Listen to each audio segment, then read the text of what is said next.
હર હર મહાદેવને જય શ્રી રામ બધાને સ્વાગત છે ફરીવાર આપનું અમારા નવા વ્લોગમાં। આ છે ભાવનગરનું માર્કેટિંગ યાર્ડ જે આપણે ફુલાવર વેચવા આવી ગયા। રાતના કેટલા વાગ્યા જુઓ, આ ટાઈમે જાગી ખેડૂત તપસ્વીની જેમ માણસોનું ગુજરાન ચલાવવા માટે સૂર્ય ઉગે એ પહેલાં શાકભાજી પહોંચાડે છે એમના ઘરે। માર્કેટિંગ યાર્ડમાંથી આવી આપણે કરી દીધી મોટર ચાલુ, ઇટ્સ ટાઈમ પાણી વાળવા। 2 દિવસથી વરસાદ નથી આવ્યો એટલે આપણે ફુલાવર સોંપ્યો છે એમાં પાણી વાળવું પડે। આવી રીતે ધોરિયા પિયત પદ્ધતિથી આપણે ફુલાવરમાં પાણી ચાલુ કરી દીધું।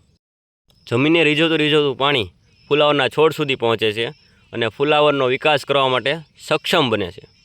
સતત વરસાદના કારણે આપણો ફુલાવર જુઓ સડી ગયો છે, ફૂગ લાગી ગઈ છે। તો આવી રીતે અતિવૃષ્ટિ થાય એટલે ખેડૂતોને વ્યાપક પ્રમાણમાં નુકસાન પહોંચે છે। પછી આપણે આવી ગયા રીંગણી સોંપવા। વાડી વિસ્તારમાં લાઇટ 8 થી 10 કલાકની હોય છે એટલે લાઇટ નહોતી, પછી રીંગણી સોંપી આપણે આવી રીતે પાણી પાઈ દીધું। જો આવી લાગે છે સોંપાઈ ગયા પછી રીંગણી। સાંજ પડી ગઈ છે। કેવું લાગ્યું તમને આજનું મારું ખેતી જીવન?